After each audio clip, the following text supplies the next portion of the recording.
So I fractured my foot. I literally tripped while walking down the street. But if I were to count my blessings, I would say that I'm lucky to have had this accident in China and not somewhere else because I got access to immediate, efficient, affordable healthcare at a public hospital. So I get to the emergency room of this hospital. The nurses took me in. They did the basics, the blood pressure, the heartbeat, and then they sent me to the cashier to pay to see a doctor and get a number. It cost 70 yuan, which is less than $10, basically peanuts. But here's where things get interesting. I am part of China's public social security system, even though I am a foreigner and without a permanent residence permit. I simply work and live in China, and yet I have access to that system. And it was in times like this that I truly appreciate the value and the benefit of having the safety net, because out of the 70 yuan, 60 was covered by the public pool, and the remaining 10 yuan was taken away from my personal account, my own money, deducted from my monthly salary. It is mandatory, but it's a small percentage, like less than 3%.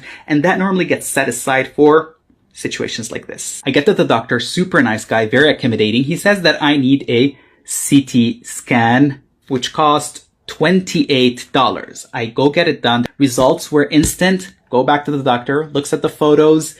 He says that I have a fracture of the metatarsal bone and that I needed a cast. And this was the biggest expense of the day, 147 US dollars. My hospital trip in Beijing cost me less than 2 hours, and it cost 185 US dollars, which honestly is a steal when you think about how exorbitant medical bills are outside of China. And out of the 185 US dollars, I paid zero out of pocket.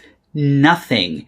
I didn't even open my wallet, just my social insurance card, because in China, healthcare is a public good. It's not a consumer good. And that's why you have this near universal basic medical healthcare coverage, as well as strict control of medical prices. And two, as a foreigner, I wasn't seen by the system as an outsider. They didn't ask about my passport. They didn't ask about my ID. All they needed was this, the social insurance card. And that puts me on equal footing with a Chinese citizen. Yes, I do pay my contributions, but at the same time, I am getting the exact same benefits as a Chinese would. And that, to me, makes me feel more at home in China.